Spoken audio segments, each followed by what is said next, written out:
the sound of the word no get you excited or turn your stomach? If it's the second one, today's topic is for you, because today we're going to talk about why you might want to consider going for no instead of running away from it. That's today on Tell the Truth Tuesday. I am Trista Polo. I woke up this way and it's awesome. To be who you want to be, you must first accept who you are. If today is the first time that you've seen one of my videos, welcome. Every Tuesday we talk about achieving success with self-love, self-care, and authenticity. We get honest and vulnerable. Sometimes we even share a secret or two. If this interests you, please subscribe for a new video every Tuesday. Make sure you check the description for any resources or additional information. Now stay with me until the end, because I'm going to be sharing with you 5 things you can put in place to turn you from a no avoider to a no getter. Get it? No getter, go getter. See what I did there? So let's dive right in. You didn't say no, did you? Whew, thank goodness. Today's topic is one I first heard about in the book Go for No. This was written by Richard Fenton and Andrea Waltz in 2008. So it's perfect. This is like the 10th anniversary of that book. They've even come out with a new edition of Go for No specifically for the network marketing industry. The tagline of the book is, "Yes is the destination, but no is how you get there." This book was originally recommended to me because the thought of getting a no,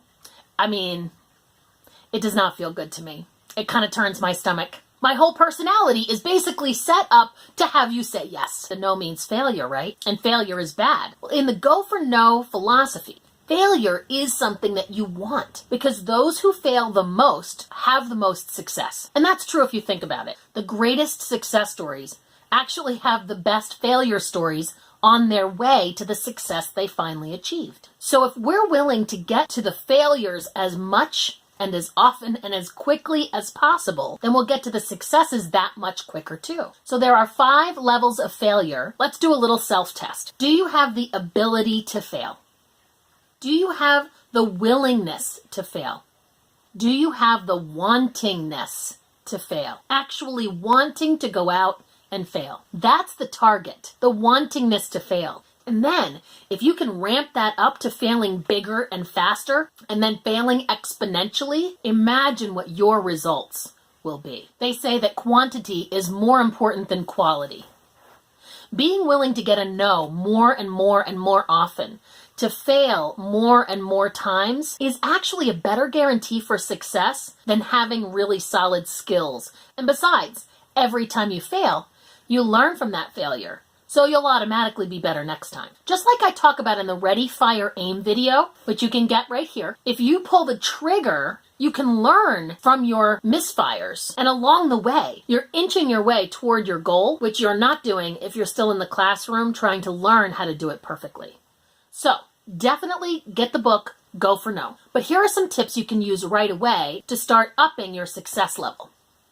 First, instead of setting a goal each morning for what you want to accomplish, set a goal each morning for how many no's you'll get. Next, be willing to continue to ask until you get a no, which could increase the size of each deal, sale, or offering that you make. Be willing to get more than one no from a prospect. Richard Fenton, the co-author of the Go for No book, asked Andrea, the other co-author of the Go for No book, to marry him 400 times before she said yes. And be willing to ask for feedback on the no's that you get. This will give you valuable information to make the yeses happen more often. Richard and Andrea offer a no quotient quiz that you can take on their website, where you can see how willing you are to receive a no. This will show you the gap between where you are now and your willingness to fail. As part of your quiz response, you'll find out if you have a low, medium, or high quotient for hearing no. I took the quiz.